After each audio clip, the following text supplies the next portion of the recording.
Bon, donc ici, je vais démarrer Photoshop en enfonçant des touches au clavier, mais vous n'êtes pas obligé de le faire. Bon, j'ai enfoncé des touches au clavier qui m'ont permis de faire apparaître le message qui demande si je veux supprimer le fichier des paramètres. Donc c'est la remise à zéro de Photoshop. Je réponds oui. Alors tout ne se remet pas à zéro. La palette des scripts, les réglages de profil couleur, par exemple, ne se remettent pas à zéro. Mais les outils devraient être remis à zéro.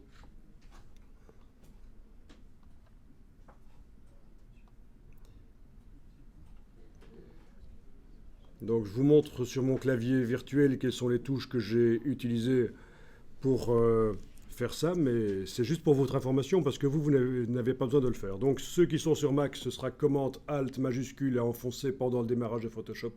Ceux qui sont sur PC, ce sera Ctrl Alt majuscule. Donc c'est comme ça qu'on fait apparaître ce message.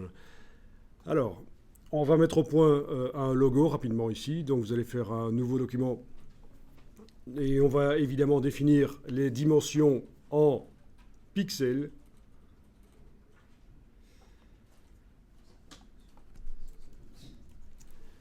Voilà les dimensions en pixels puisque c'est l'unité de mesure de Photoshop. Bon, ben faites par exemple 2000 pixels sur 1000 en RGB bien sûr. La résolution n'a pas d'importance puisque c'est une notion qui n'intervient que lorsqu'on imprime.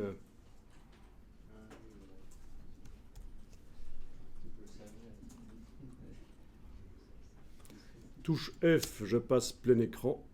Mais vous êtes déjà plein écran sur le PC, donc ça, vous n'avez pas besoin de faire, je pense. Quand vous utilisez la barre d'espacement, vous arrivez bien à bouger l'image. Pas de problème, comme ça, librement.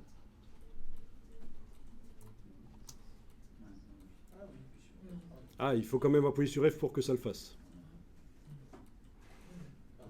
Oui, il y a parfois des différences entre les systèmes d'exploitation Mac et PC. Donc, voilà, faut s'y faire. Alors, je vais ici aller modifier l'interface parce que je pense que ce sera mieux si je me passe en gris pour la projection. Voilà, voilà. Donc, on va faire votre logo sous forme de texte. Vous prenez l'outil texte et vous allez cliquer sans bouger la souris, bien sûr, sinon vous feriez un bloc texte pour contenir des paragraphes. Là, avec l'outil texte, je clique tout simplement.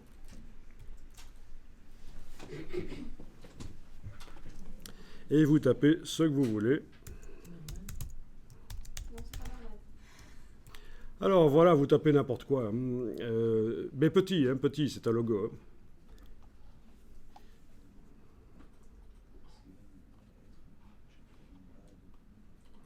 Voilà, donc on est sur un calque de texte.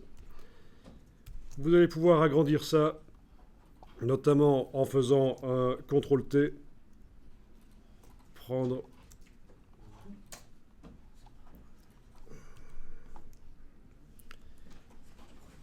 Voilà, et ça ne marche pas chez moi, c'est bien.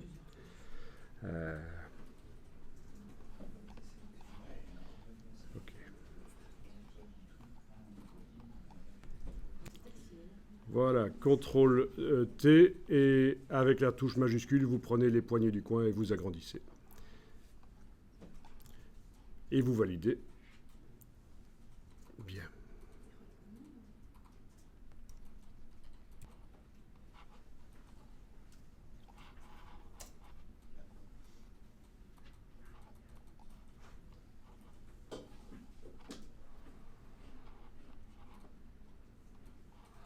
Ok, bon, dans un premier temps, c'est bon comme ça.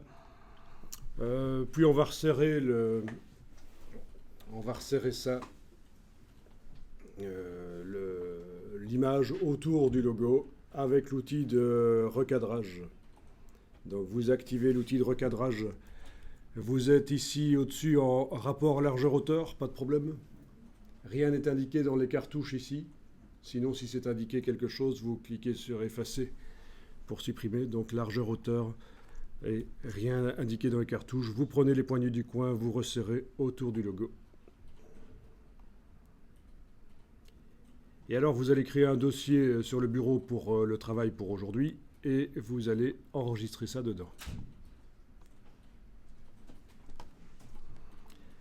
Ah, alors concernant le texte dans Photoshop, il faut quand même que je vous dise que un boulot du graphiste, normalement, est de gérer l'espacement entre chaque lettre.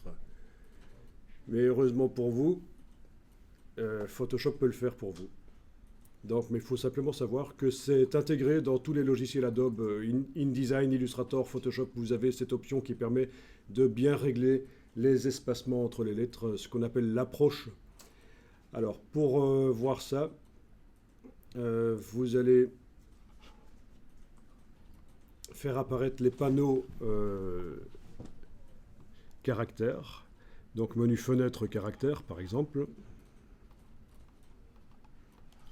Alors.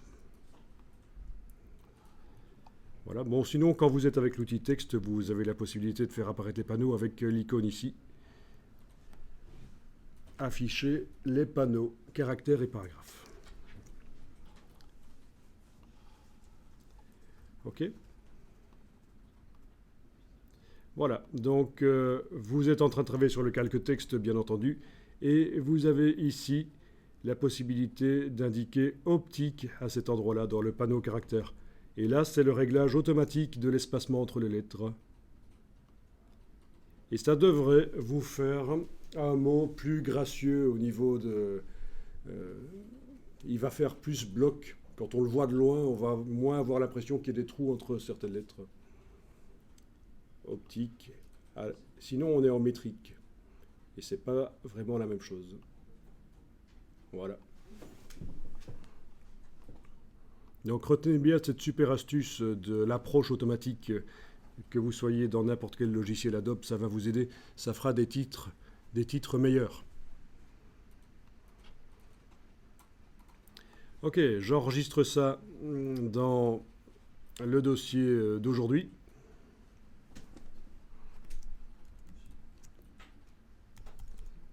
Et je vais l'appeler logo